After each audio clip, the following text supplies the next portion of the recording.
Hey, what's going on? What's happening? What's happening?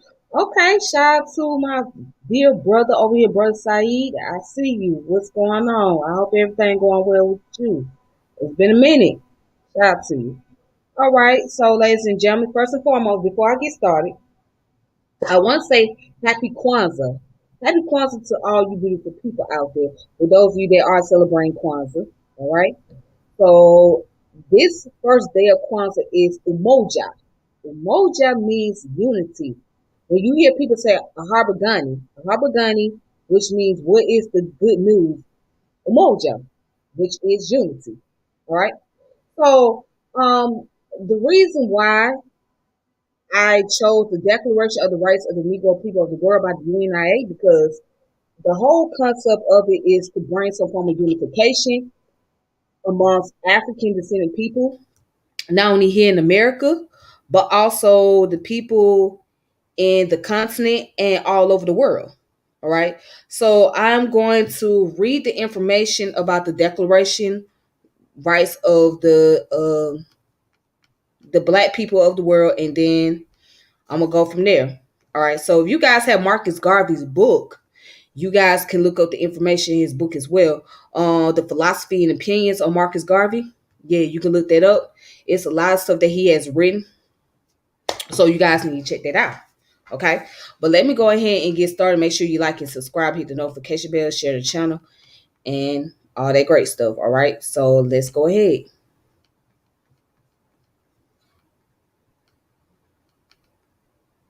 All right. So right here.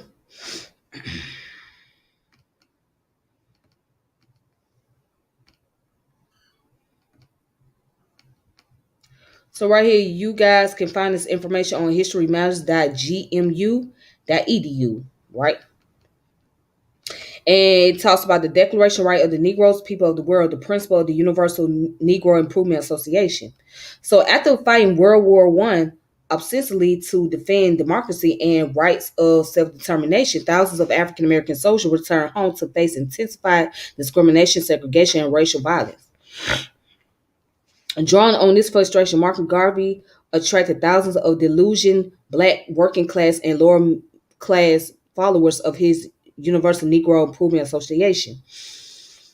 The UNIA, committed to the notion of racial purity and separatism, insists that salvation of African Americans meant building a autonomous black-led nation in Africa. The Black Star Line, an all-black shipping company chartered by the UNIA, was the movement's boldest and most important project, and many African Americans bought shares of stocks in the company. A 1920 Black Star Line business meeting in Harlem's Liberty Hall brought together 25,000 UNIA delegates from around the world and produced an important statement of principle, the Declaration Right of the Negro People of the World. All right, so and here goes the preamble. Be it resolved that the Negro people of the world, through their chosen representative in convention assembled in Liberty Hall and in city of New York and United States of America from August 1st to August 31st in the year of our Lord 1920. Protest against the wrongs and injustice that they are suffering at the hands of their white brethren and state that they deem their fair and just rights as well as treatments they propose to demand of all men in the future. So we complain. All right, so I'm just gonna read about.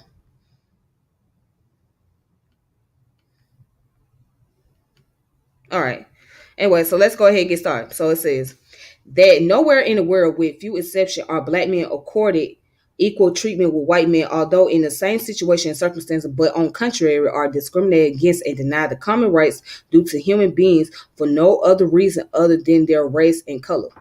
We are not willingly accepted as guests in the public hotels and inns of the world for no other reason than our race and color. In certain parts of the United States of America, our race is denied the rights of public trial according to other races when accused of crime, but are lynched and buried by mobs, and such brutal and inhumane treatment is even practiced upon our women. And number three, that European nation have parceled out among them and taken possession of nearly all of the continents of Africa, and the natives are compelled to surrender their lands to aliens and are treated in most instances like slaves. All right, so number four, in the southern portion of the United States of America, although citizens under the federal constitution, in some states almost equal to whites in population are qualified landowners and and taxpayers, we are nevertheless denied all voice in the making and administration of the laws and are taxed without representation by the state governments and at the same time compelled to do military service in defense of the country.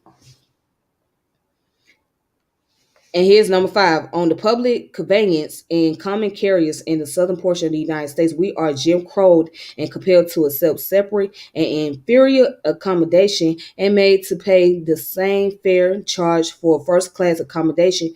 And our families are often humiliated and insulted by drunken white men who habitually pass through the Jim Crow cars going to the smoking car. Number six, the physicians of our race are denied the right to attend their patient while in the public hospital of the cities and states where they reside in certain parts of the United States. Our children are forced to attend inferior separate schools for shorter terms than white children, and the public school funds are unequally divided between white and colored schools. Number seven, we are discriminated against and denied an equal chance to earn wages for the support of our family, and in many instances are refused admission into labor unions, and nearly everywhere are paid smaller wages than white men. And here's number nine or number eight. In the civil service, departmental office, we are everywhere discriminated against and made to feel to be black. To be a black man in Europe, America, and the West Indies is equivalent to being an outcast and leaper among the races of men, no matter what the character attainments of the black men may be. Number nine, in the British and other West Indians island and colonies, Negroes are secretly, cunningly discriminated against and denied those fuller rights of government to which white citizens are appointed, nominated, and elected. Number 10, that our people in those parts are forced to work for lower wages than average standards of white men and are kept in condition repugnant to repugnant to good civilized tastes and customs. All right, number 11, that the many acts of injustices against members of our race before the courts of law in the respective islands and colonies are of such nature as to create disgust and disrespect for the white man's sense of justice. All right, so number 12, against all such humane, unchristian, uncivilized treatment, we hear and now empathetically protest and invoke the condemnation of all mankind in order to encourage our race all over the world and to stimulate it overcomes the handicaps and difficulties surrounding it and to push forward to a higher and grander destiny, we demand and insist on the following declaration rights. All right, so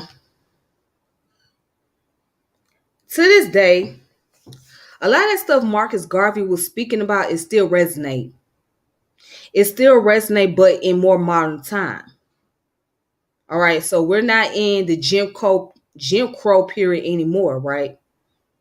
But you could still see the mistreatments of African Americans, or what you would like to call Black Americans,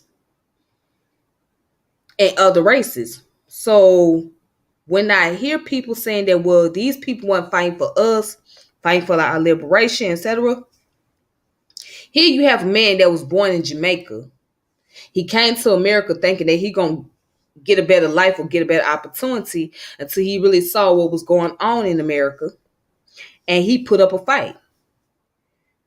So it's so many of those who were born of Black immigrants that really organized like civil rights movements and labor unions for our people to be able to have the best quality jobs and be able to make more money and take care of their family. And so a lot of things that he's saying now, this is 1920, it still resonate in modern time period. So it goes to show you that much has not changed. If it still resonates in modern time, a lot of things have not changed. Now let's go ahead and continue on. So here is the first one. It says, be it known to all men that whereas all men are created equal and entitled to the rights of life, liberty, and pursuit of happiness, and because of this, we, the duty elected representative of the Negro peoples of the world, invoking the aid of the just and almighty God, do declare all men, women, and children of our blood throughout the world free, designating and do claim them as free citizens of Africa, the motherland of all Negroes. That we believe in supreme authority of our race in all things racial. That all things are created and given to man as a common possession. That there should be an equitable distribution and apportionment of such of all such things, and in consideration of the fact that as a race, we are now deprived of those things that are morally and legally ours. We believe it right that all such things should be acquired and held by whatsoever means possible. Then he goes on to say that we believe the Negro, like any other race, should be governed by ethics of civilization and therefore should not be deprived of any of those rights or privileges common to other human beings. And four, we declare that Negroes, whatsoever they form a community among themselves, should be given the right to elect their own representative to represent them in legislative courts of law or such institution as may exercise control over that particular community. And five, we assert that Negro is entitled to even-handed justice before all courts of law and equity in whatever country he may be found. And when this is denied him on account of his race or color, such denial is an insult to the race as a whole and should be rescinded by the entire body of Negroes. So, and number six, we declare it unfair and prejudicial to the rights of Negroes in communities where they exist in considerable numbers to be tried by a judge or a jury composed entirely of an alien race, but in all such cases, members of our race are entitled to representation on the jury. Now, this is Garvey. Check this out. We believe that any law or practice that tends to deprive any African of his land or the privileges of free citizenship within his country is unjust and immoral, and no native should respect any such law or practice. A, we declare taxation without representation unjust and tyrannous, and there should be no obligation on the part of the Negro to obey the levy of a tax by any lawmaking body from which he is excluded and denied representation on account of his race and color. And it says, we believe that any law, especially directed against the Negro of his detriment and singling him out because of his race or color, is unfair and immoral and should not be respected. We believe all men entitled to common human respect and that our race should in no way tolerate any insult that may be interpreted to mean disrespect to our race or color. We depreciate the use of the term nigger as applied to Negroes and demand that the word Negro be written with a capital N. 12. We believe that the Negro should adopt every means to protect himself against barbarous practice inflicted upon him because of color. And it says, we believe in the freedom of Africa for the Negro people of the world and by the principle of Europe for the Europeans, Asia for the Asiatic. We also demand Africa for the Africans at home and abroad. Now, this is Garvey, man. This is Marcus Garvey. Okay? Here it is, a man that said, you know what, let me go back to the one that I read about the we declare taxation without representation unjust and tyrannous. Now, I'm going to say this, and I'm going to give my point of view on that because I strongly agree with him when he said that taxation is tyrannous. We shouldn't be paying taxes as black folks in this country. We shouldn't. Let me tell you why.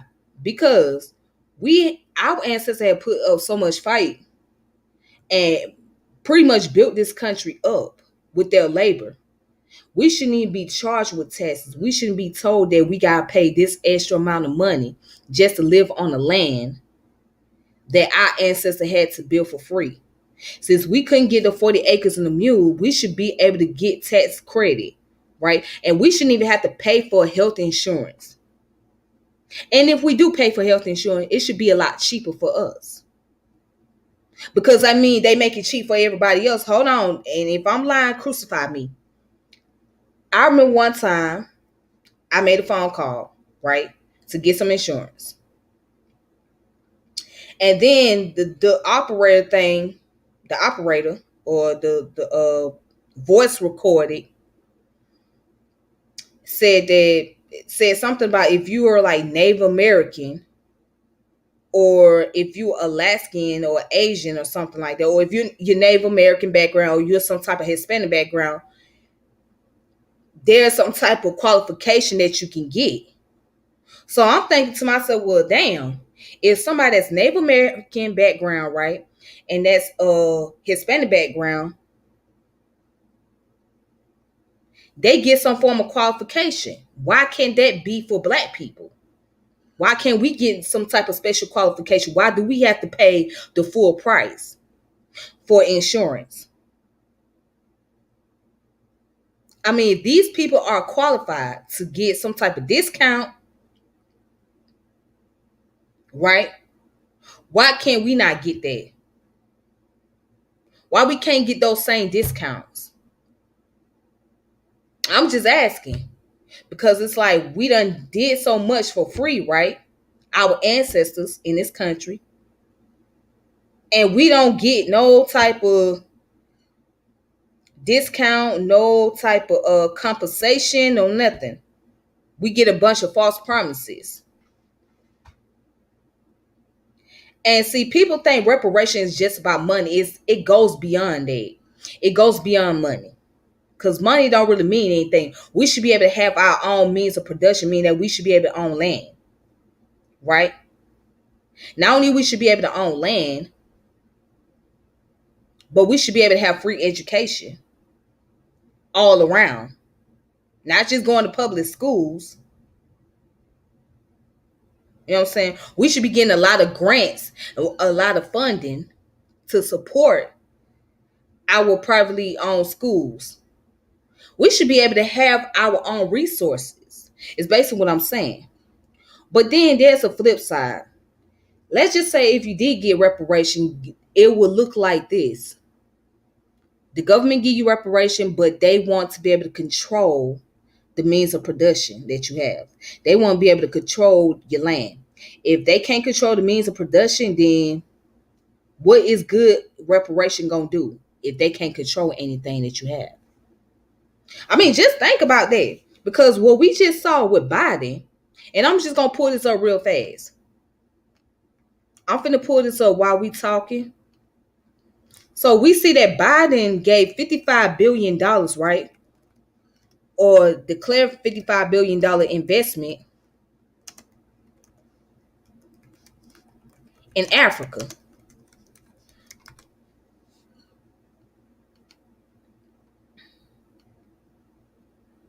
All right, so let's look at this. I'm going to pull this article up.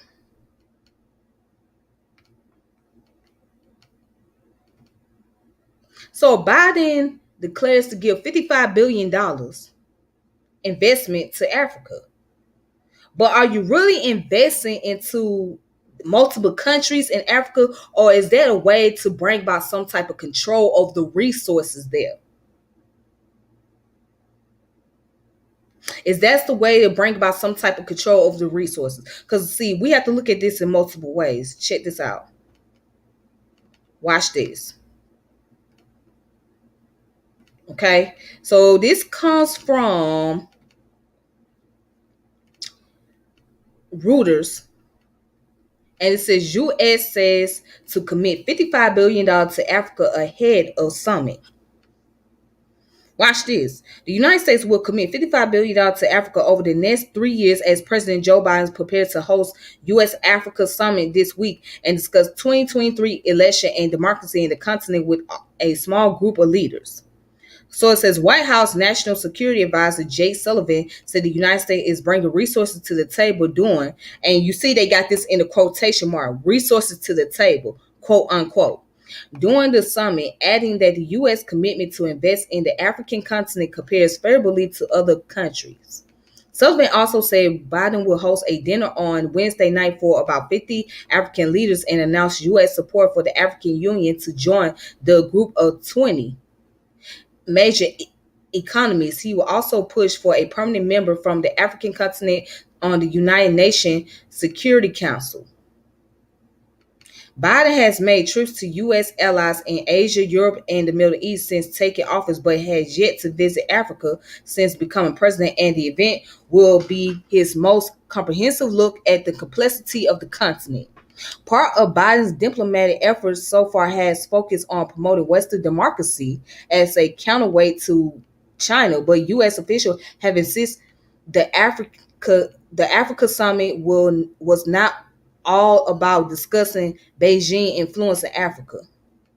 Biden will also appoint a special representative for implementing ideas discussed at the summit, and the United States Department plans to appoint Ambassador Johnny Carson for this role. Sullivan said over 300 U.S. and American companies will meet with heads of the different delegations to discuss investment in critical sector, he said.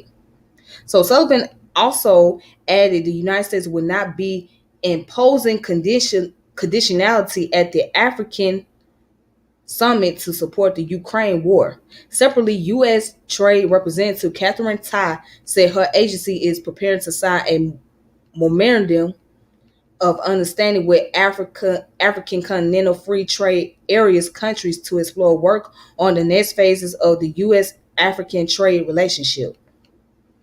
And there go the keyword trade. Now, this does not sound like to me where it comes from a state of being sincere to help build the African countries. Now, many of us go back and read the book where Walter Rodney written How Europe Underdeveloped Africa. I mean, we can see it happening right now. Because it's not about, well, let's just invest into the people because we feel bad and we want the people to prosper over there. No. Because for one, in multiple countries, they got a lot of corrupted leaders that what we call here in America house niggas. Okay, they got a lot of house niggas in their country. So that's going to be a problem right there, right? That's for one. And then for two, it's all about bringing some form of control the resources in those countries. So what we see is a modernized version of neocolonialism, right? We see another neocolonialism taking place. That's what we're going to see, because just like the United States being a part of the UN and having some type of say so in other countries, they're going to try to do the same thing with the African countries. They're going to try to dictate to their leaders of how they should run their countries and what they should do and how they should go about saying this, dealing with their citizens, etc., etc. So what I'm showing you here, when Marcus Garvey's saying that we should not be paying taxes, basically we shouldn't. And we see the trickery here of the United States. We see this trickery. The $55 trillion is not about let's help the people over there that are poor. No, that's not what it's about. It's about being able to control the resources, because Africa is considered as the richest continent in the world, the richest continent, because they have a lot of natural resources over there. So, of course, when you want to go into the richest continent where you can find so many natural resources, you're going to try to ease your way in there and try to find a way to bring about some type of control. And one of the things is to play sympathetic, using sympathetic words, right? Using act of kindness to ease your way inside of the government and be able to bring about some form of manipulation. See, this is something that Robert Greene talks about with the 48 Laws of Power. So if you read the 48 Laws of Power, it really deals with how the political systems are corrupted, how the politicians operate for the most part. And this is one of the things he talk about. He talk about the smoke screens. That's what he talks about, the smoke screen. How you disguise your true intentions. And this is one of the things that we see, that the United States government is disguising its true intention by pretending like it really care about the continent of Africa and they want to really help the people, which we know that is not the damn case. All right. But let's go back to Garvey real fast.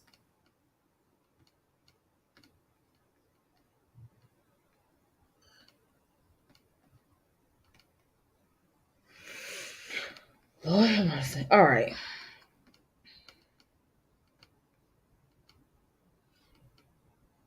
All right, so I'm going to read a little bit more. A lot of the stuff is very long, but let's see. Let's go down here.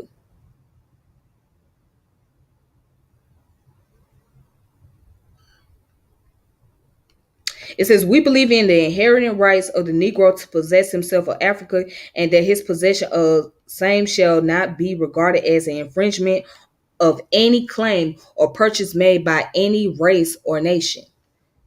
We strongly condemn the cupidity of those nations of the world who, by open aggression or secret schemes, have seized the territory and exaltable natural wealth of Africa. And I just said that just now. And we place on record our most solemn determination to reclaim the treasures and possession of the vast continent of our forefathers. And it says, we believe all men should live in peace with one another, but when races and nations provoke their air of other races and nations by attempting to infringe upon their rights, war becomes inevitable, and the attempt in any way to free oneself or protect one's right for heritage becomes justifiable.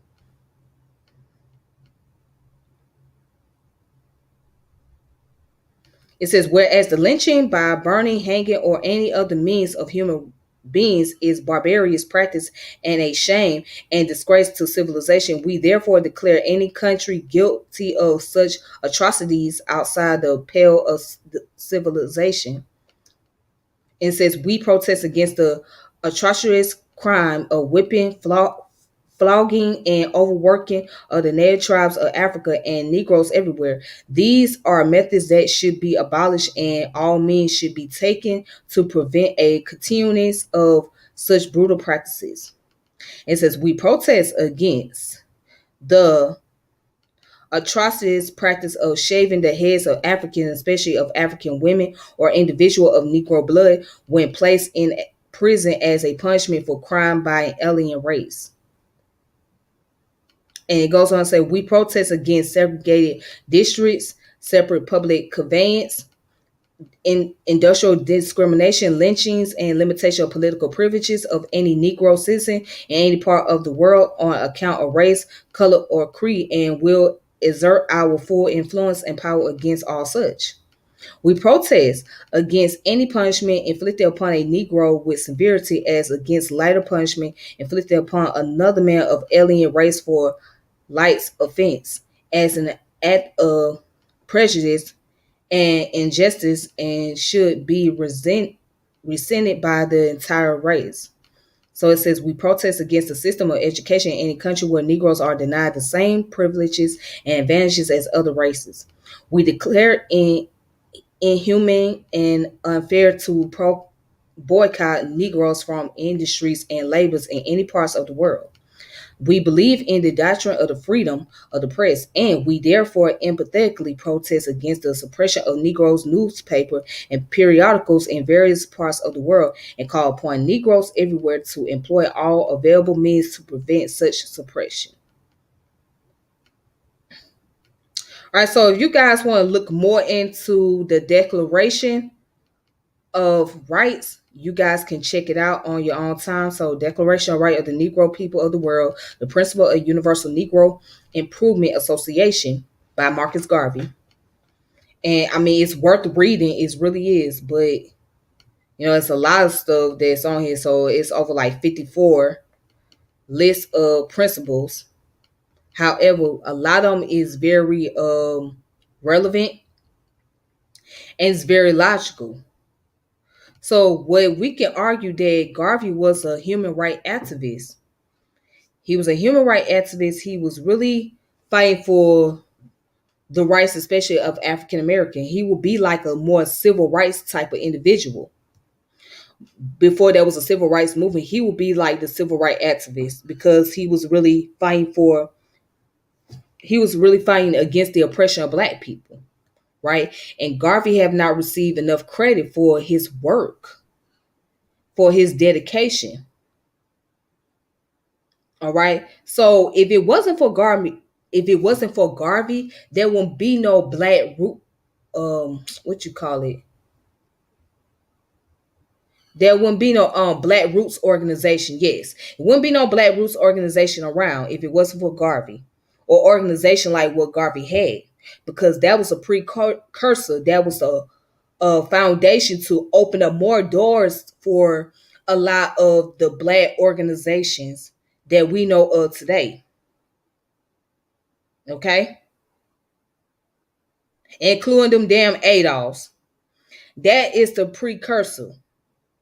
Marcus Garvey movement was the foundation of that. Okay? He opened up that doors for the grassroots movement. That's why I meant to say not black roots, grassroots. Got it. Okay. So he opened up the doors for the grassroots movements of today, right? So you would not have people like I can't think of the name of the mayor that passed away in Jackson, Mississippi, but he came out the grassroots movement. And there's so many others. People like Marion Barry came up out the grassroots movement, all right, and became the mayor of Washington, D.C. And there's so many others. So that foundation alone with other foundation that came before Garvey, but his foundation particularly opened up the doors for a lot of black movements. So it disgusts me when I hear people say do away with Pan-Africanism and you don't really know the origins and you don't really understand its foundation. And if you really read what Garvey was really about, you would not have that mindset of saying do away with Pan-Africanism because it was that Pan-Africanism that opened up the foundation for all the other organizations, all the grassroots movement. It was that Pan-Africanism. It was that UNIA. So it's very disgusting to say, get rid of Pan-Africanism. Where would you be? If it wasn't for that Pan-African movement, a lot of us would not even be interested in knowing about African history, about who we are, and about our ancestry. That Pan-African movement brought about some form of unification, right? It brought about some form of connection between Africans and African Americans and the Afro-Caribbean, Afro-Latinos, and the Afro-British people. It brought those connections. Right now, although you got people that's infiltrating on both sides, not only the black people here in America, but the blacks in the diaspora and the blacks in the continent that's trying to tear us down like Akon. He tearing us down. He's saying that African musicians are better than black Americans or African Americans because African American people turn to drugs or whatnot.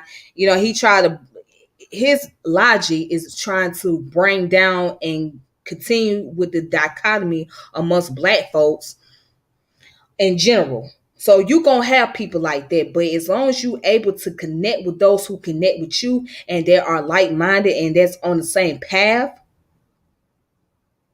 that's what it's about. So nobody's saying, oh, you got to go back to Africa and live. You don't have to.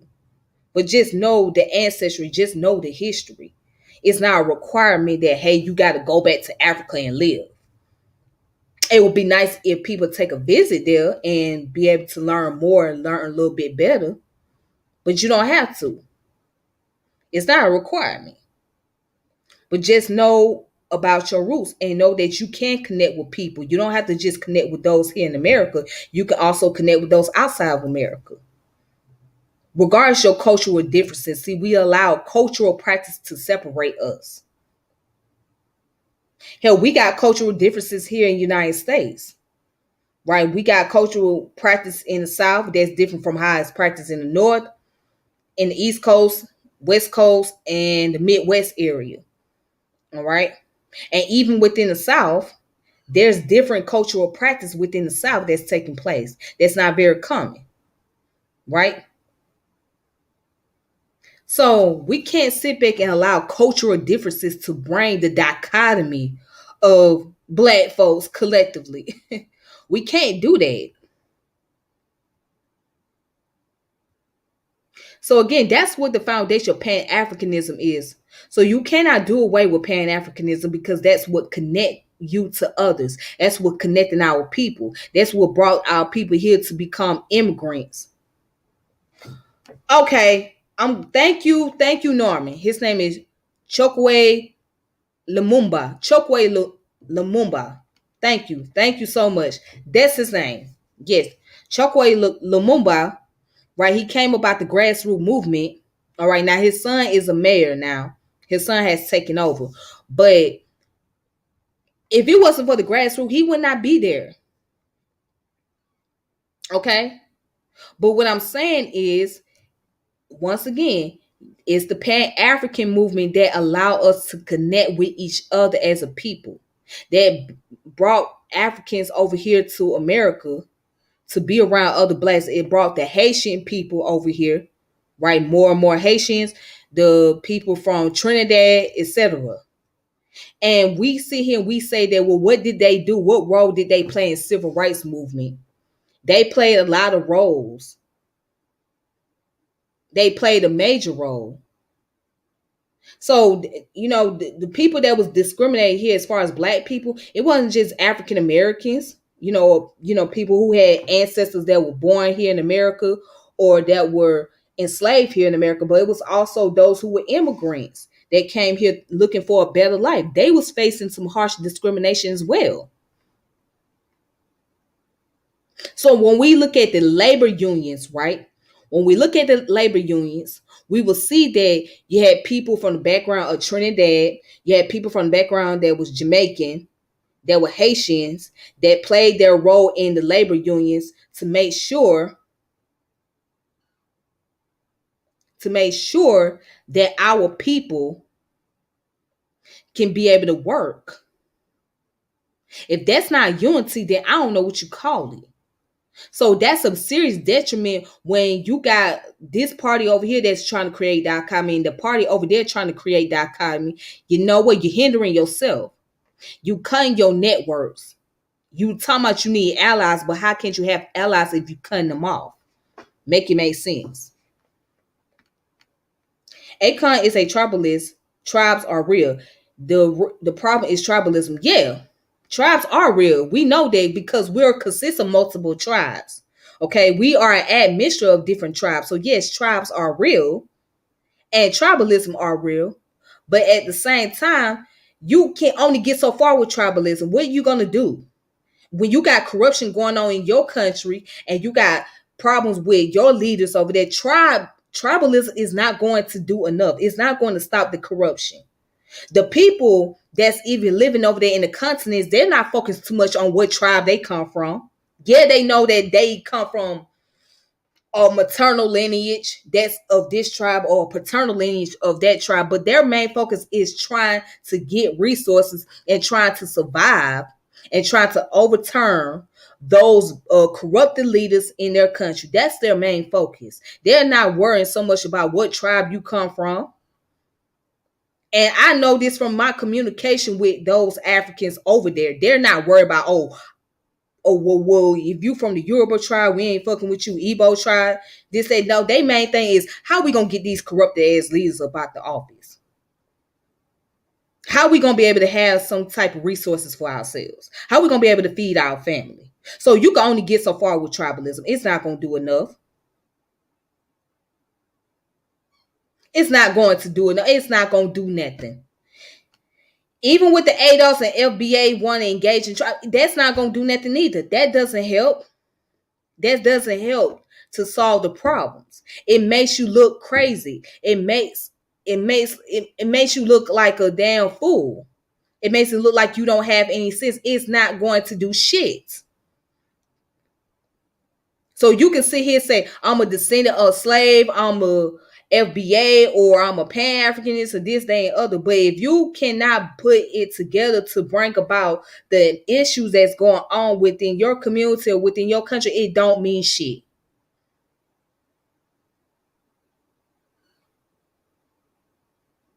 It does not mean shit. So it's like you gang banging. That's basically what it is. It's like you gang banging. And you look like a joke. That's all it is. Bang, bang, bang, bang, bang, bang. You might as well call yourself Bloods, Crip, GD, Vice Lord or something. That's how I see it. You might as well say that if that's what you're going to do, right? Because it look like you gang banging. So same way with the tribalism. You're gang banging. What are you doing? You're not getting nowhere. It's not helping your country.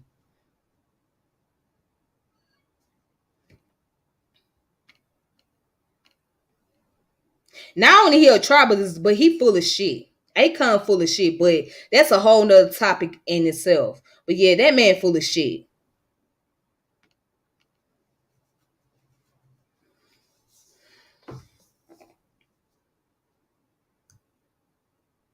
But yeah, we have to understand that.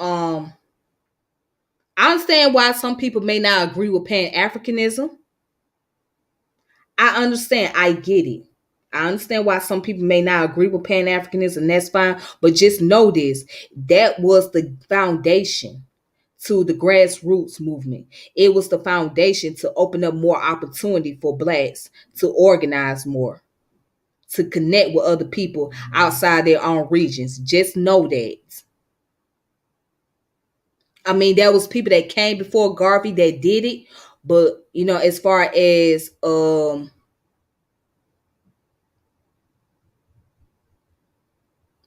the Pan African movement is concerned, that came before Garvey, like Mark Delaney and Henry Sylvester Williams, W.E.B. Du Bois, Alexander Crummell, just to name a few.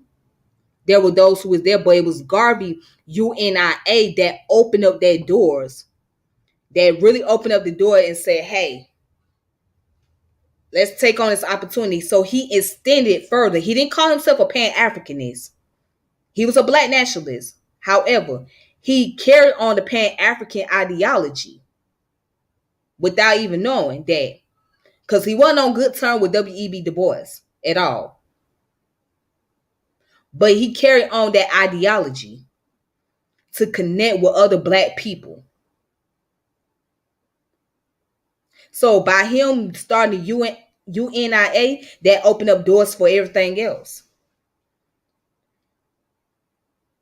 It opened up doors of opportunity for everyone else.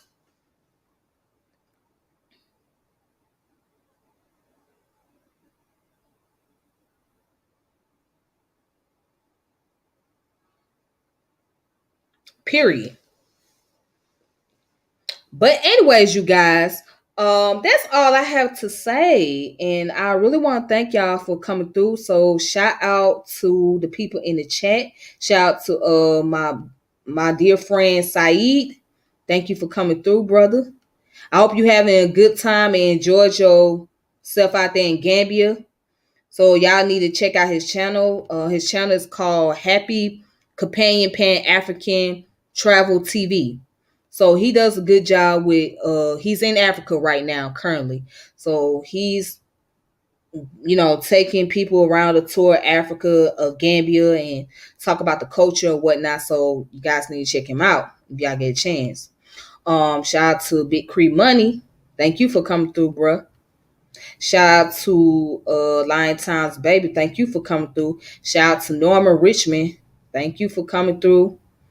And I hope you guys enjoy yourself. And again, happy Kwanzaa to all of you. For those of you that celebrate Kwanzaa, if you don't celebrate, that's okay. It's perfectly fine. Umoja Unity, a Harbor Gunny, Umoja, unity to everybody. All right. Be safe, and I'll come back with y'all tomorrow.